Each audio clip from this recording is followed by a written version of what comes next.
আমাদের প্রত্যেকের ঘরে এমন অনেক বৈদ্যুতিক সরঞ্জাম রয়েছে যাতে নিয়মিত চার্জের প্রয়োজন হয়, কিন্তু কখনো শুনেছেন কি একজন জলজান্ত মানুষের প্রতিদিনই বিদ্যুৎ খেয়ে নিজেকে চার্জ করতে হয়? আজব লাগলেও এমনই এক বিদ্যুৎ মানবের সন্ধান মিলেছে।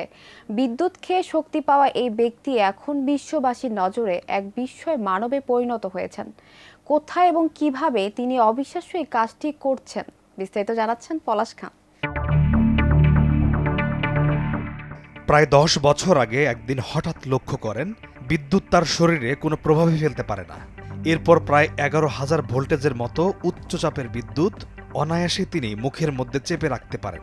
তিনি এও জানান ক্ষুধা লাগলে তিনি খাবারের বদলে বিদ্যুৎ খেয়ে থাকেন, এমনকি 30 মিনিট পর পর এমনটা করলে সেই খিদে মিটেও যায়।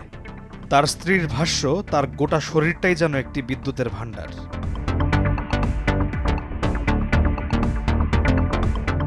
ভারতের উত্তর প্রদেশের মুজাফফরনগরে 42 বছর বয়সী এই বিদ্যুৎ মানব নরেশ কুমারের বসবাস।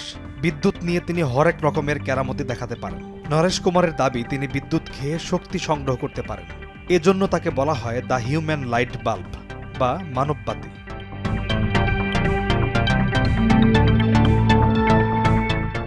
নরেশ জানান, তার দেহ মূলত বিদ্যুৎ নিরপেক্ষ।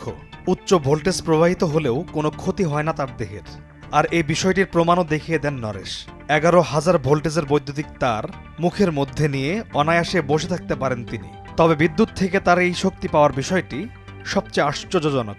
তিনি বলেন, আমার যখনই ক্ষুধা লাগে এবং ঘরে কোনো খাবার না থাকে, তখন আমি খোলা একটি বৈদ্যুতিক তার মুখের মধ্যে নিয়ে নেই। এতে আধা ঘন্টার মধ্যেই আমার ক্ষুধা মিটে যায়। অন্যান্য খাবারের মতোই আমি বিদ্যুৎ খাই।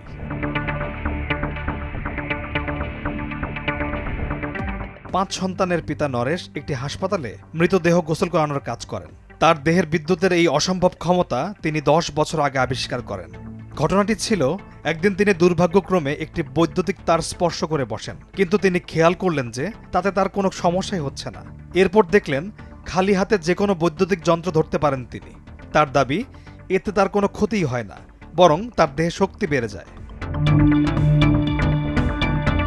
বহু মানুষের সামনে অসংখ্যবার তিনি বিদ্যুৎ নিয়ে নানা রকমের কেরামতি করে দেখিয়েছেন। এমনকি তার দেহে যখন বিদ্যুৎ চলাচল করে, তখন টেস্টার ধরলে সেটি তো আলো জ্বলে ওঠে। এতে নরেশের কোনো যন্ত্রণাই হয় না, এমনটাই দাবি তার।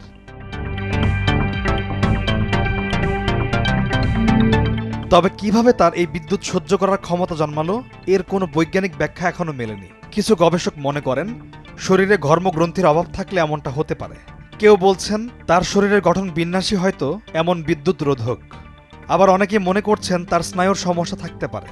তবে চিকিৎসা বিজ্ঞানের মাধ্যমে তার দেহ নিয়ে গবেষণা করলে হয়তো আসল রহস্য উদ্ঘাটন হতে পারে। তবে গোটা বিশ্বে এই ক্ষমতার অধিকারী তিনি ছাড়া আরও বেশ কয়েকজন আছেন।